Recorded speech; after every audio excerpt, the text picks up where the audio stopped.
जय हिंद दोस्तों, स्वागत है आप सभी का अपने यूट्यूब चैनल विशाल लार्ज स्टडी में।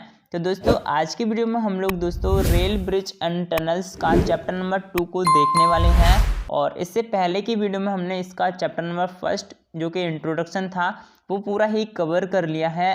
तो यहाँ पे दोस्तों हम लोग आइए इसका चैप्टर नंबर 2 को स्टार्ट करते हैं। और इसका नाम है स्थायी मार्ग और रेल गेज, यानी कि permanent way and rail gauge. तो यहाँ पे इसका चैप्टर नंबर 2 जो हमारा है उसे हम यहाँ पे देखेंगे। और फिर आइए दोस्तों सबसे पहले हम देख लेते हैं कि इस चैप्टर में हमें क्या क्या चीज़ यहाँ पे पढ़ना रहेगा। तो सबसे पहला जो पॉइंट है वो हमें पढ़ना है परमानेंट वे के बारे में। इसके बाद हमें पढ़ना है कंपोनेंट्स ऑफ परमानेंट वे, यानी कि परमानेंट वे यानी कि स्थायी मार्ग के जो घटक होते हैं वो कौन कौन से होते हैं वो इस चैप्टर यहाँ पे हमें देखनी है। और इसके बाद हमें यहाँ पे पढ़ना रहेगा रेल गेज के बारे में। और इसके बाद है टाइप्स ऑफ रेल गेज, यानी कि रेल गेज कितने प्रकार की होती हैं। और लास्ट टॉपिक हमारा इसमें बचता है requirement of a good railway track, यानी कि एक अच्छा रेलवे ट्रैक क्या होता है, इसकी हमें क्यों आवश्यकता होती है, इसके बारे में हमें यहाँ पे पढ़ना है। तो ये बहुत छोटा सा चैप्टर है, आइए फिर इसे जल्दी से हम यहाँ पे ख़त्म करते हैं। तो यहाँ पे हमारा जो पहला जो हेडिंग यहाँ पे हमारी है वो है स्थायी मार्ग। तो स्थायी मार्ग क्या होता है? इस्पात की दो समांतर पटरियों द्वारा बना वह मार्ग जिस पर रेलगाड़ी चलती है रेल मार्ग या रेल पथ कहलाता है। इसी रेल पथ को हम स्थायी मार्ग या परमानेंट वे कहते हैं।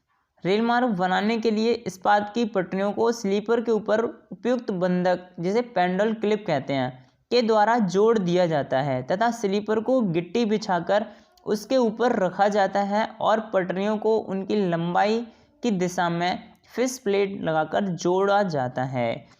तो यहाँ पे हमारा जो स्थायी मार्ग होता है वो किस तरह से बनता है, आइए इसे एक डायग्राम की मदद से समझ लेते हैं।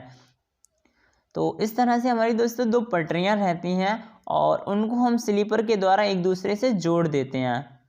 तो यहाँ पे ये स्लीपर लगे हुए हैं और इन स्लीपर को जो कि दोस्तों पटरियों के समानांतर हैं इनको पटरियों से जोड़ दिया जाता है। यहाँ पे फिक्स प्लेट के द्वारा यहाँ पे इसे कस दिया जाता है अच्छे से, जो कि इससे ये बंधे रहते हैं। और ये जो इस तरह से जो मार्ग बनता है और इनको हम लोग क्या करते हैं कि इनके बीच में, यानी कि इनके बीच में ये जो हमारा रहता है यहाँ पे हमें गिट्टी बिछा देते हैं। यहाँ पे हमें क्या बिछाने रहता है पूरे में, यहाँ पे गिट्टी के ऊपर इसको रख देते हैं बना करके और इसके ऊपर ही हमारा जो है जुड़ जाता है। और इस तरह से हमारा एक वे तैयार होता है, एक रास्ता तैयार होता है जिसे क्या कहते हैं, परमानेंट वे, यानी कि स्थायी मार्ग। आइए आगे देखते हैं। इसके बाद हमारा है स्थायी मार्ग के घटक, यानी कि कंपोनेंट्स ऑफ परमानेंट वे, यानी कि स्थायी मार्ग के घटक क्या होते हैं, कौन कौन से होते हैं, आइए यहाँ पे देख लेते हैं। तो स्थायी मार्ग के मुख्य घटक निम्न हैं। पहला है रेल। यह बेलित इस्पात की फर्स्ट परिच्छेद, यानी कि अच्छी परिच्छेद की बनी होती है। जो हमारी रेल होती है वो फर्स्ट क्वालिटी की होती है।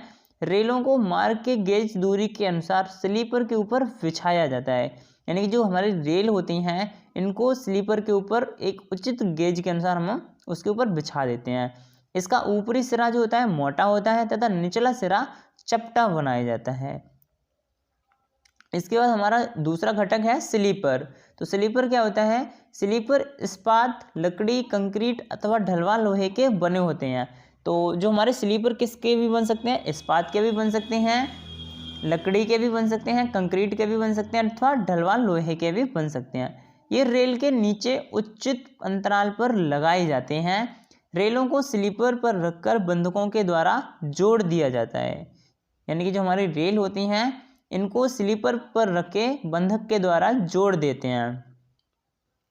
इसके बाद तीसरा घटक है गिट्टी, बैलास्ट। बड़े अथवा अधिक सामर्थ्य वाले पत्थरों को तोड़कर गिट्टी बनाई जाती है और गिट्टी का कार्य स्लीपर को आधार प्रदान करना होता है, यानी कि हमारा जो गिट्टी रहता है ये क्या करता है, स्लीपर को आधार प्रदान करता है। इसके बाद हमारा यहाँ पे चौथा कंपोनेंट है रेल बंधक, रेल फास्टनिंग।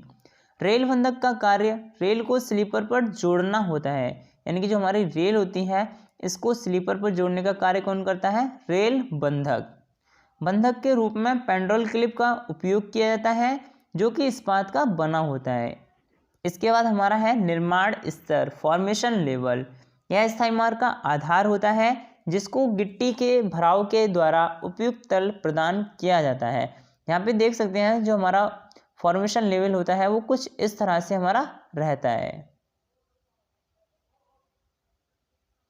इसका पूरा फिगर यहाँ पे दोस्तों बनाया हुआ है, यहाँ पे देख लीजिएगा। थोड़ा सा और इसे इस तरह से करके, और इसके बाद दोस्तों हम लोग आगे देखते हैं रेल गेज। रेल गेज क्या होता है? भारत में एक रेलवे ट्रैक के गेज को दो रेलों के आंतरिक फलकों के बीच स्पष्ट न्यूनतम लंबवत दूरी के रूप में परिभाषित किया जाता है। रेलों को स्लीपर पर निर्धारित गेज के अनुसार जकड़ दिया जाता है, यानी कि जो हमारी गेज दूरी रहती है इनको हम क्या करते हैं, रेल को स्लीपर पर जब भी बांधते हैं तो एक निश्चित दूरी लेते हैं, तो इसे क्या कहते हैं, गेज कहते हैं। ट्रेनों की सुरक्षा गेज की शुद्धता पर निर्भर करती है। गेज के बिगड़ने पर रेलगाड़ी के पहिए पटरी से उतर जाते हैं और भयानक दुर्घटना होने की संभावना भी बनी रहती है। इसके बाद है रेल गेज के प्रकार, टाइप्स ऑफ रेल गेज। वर्तमान समय में भारत में 3 प्रकार के रेल गेज पाए जाते हैं।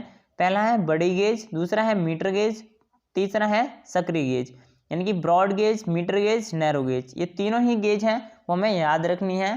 पहली है ब्रॉड गेज, दूसरी है मीटर गेज और लास्ट में नैरो गेज। उपरोक्त रेल गेज की चौड़ाई निम्न है। ब्रॉड गेज की चौड़ाई कितनी है? 1.67 मीटर। मीटर गेज यहाँ पे दे ही रखा है 1 मीटर का होगा। और इसके बाद नैरो गेज की चौड़ाई कितनी रहती है हमारी? वो रहती है 0.762 मीटर। यानी कि जो हमारी इस तरह से जो रेल रहती हैं यहाँ पे इस तरह से जो रेल रहती हैं और इनके बीच की ही जो दूरी रहती है, यानी कि ये जो दूरी रहती है और इनके बीच की जो दूरी हमेशा दोस्तों एक जैसी नहीं रहती है। पहाड़ों पे दोस्तों आपको अलग देखने को मिलेगी, समतल मैदान में आपको अलग देखने को मिलेगी, और इस तरह से दोस्तों इसके बीच की जो दूरी होती है अलग अलग मिलती है। लंबी दूरी तथा अधिक तेज गति से रेलगाड़ियों को चलाने के लिए बड़ी गेज लाइन का ही प्रयोग किया जाता है। पर्वतीय क्षेत्रों में सक्रिय रेलवे गेज लाइन का ही प्रयोग किया जाता है, यानी कि समतल मैदान में हमें ब्रॉड गेज का प्रयोग करना है, यानी कि लंबी गेज दूरी वाली ट्रेन का प्रयोग करते हैं। और इसके बाद हमारा क्या है कि जब भी हम पहाड़ी इलाका में करेंगे तो नैरो गेज यानी कि सकरी गेज का प्रयोग करते हैं। उपयुक्त गेज का चयन, यानी कि जो गेज दूरी रहती है इसका हम चयन किस प्रकार से करते हैं, आइए यहाँ पे देखते हैं। रेल गेज का चयन करते समय निम्नलिखित बिंदुओं पर विचार करना आवश्यक है। पहला है स्थलाकृति को ध्यान में रखकर, दूसरा है मानक गेज पर रेलगाड़ी तीव्र गति से चलती है जबकि मीटर गेज व सकरी गेज पर रेलगाड़ी धीमी गति से चलती है, यानी कि जब भी हमें रेलगाड़ी को तेज गति से चलाना होगा तो वहाँ पे मानक गेज का प्रयोग करेंगे और धीमी गति से चलाना होगा तो वहाँ पे सकरी गेज का प्रयोग करेंगे। मानक गेज मीटर गेज की तुलना में अधिक भार वहन कर सकती है क्योंकि वो बड़ी रहती है, इसलिए मानक गेज बनाने में व्यय अधिक आता है। भाई जब बड़ी बनेगी तो उसके लिए व्यय तो अधिक आएगा, यानी कि पैसा ज़्यादा लगेगा उसको बनवाने में। इसके बाद है मानक गेज की रेलगाड़ी के डिब्बे बड़े तथा आरामदायक होते हैं जबकि मीटर गेज व सकरी गेज की लाइन की रेलगाड़ी के डिब्बे छोटे होते हैं। तो यहाँ पे दोस्तों ये था, और इसके बाद हमारा यहाँ पे जो चैप्टर है वो पूरा यहाँ पे तो ख़त्म होता है। और यहाँ पे दोस्तों ये जो चैप्टर है वो काफ़ी ज़्यादा छोटा सा ही है, इसमें बस थ्योरी है और इस थ्योरी को दोस्तों आपको अच्छे से याद कर लेना है। तो फिर दोस्तों आज की वीडियो को हम लोग यहीं पे रखते हैं, फिर मिलते हैं एक नेक्स्ट वीडियो में। दोस्तों वीडियो पसंद आई है वीडियो को लाइक कर दीजिएगा, अपने दोस्तों के साथ शेयर कर दीजिएगा, और हाँ दोस्तों आप लोग चैनल को सब्सक्राइब कर लीजिएगा, साथ ही साथ बेल नोटिफिकेशन को भी ऑन कर लीजिएगा जिससे कि आने वाली और आगे की सारी वीडियोज़ की नोटिफिकेशन आपको आराम से मिल सके। फिर मिलते हैं एक नेक्स्ट वीडियो में। Thanks for watching.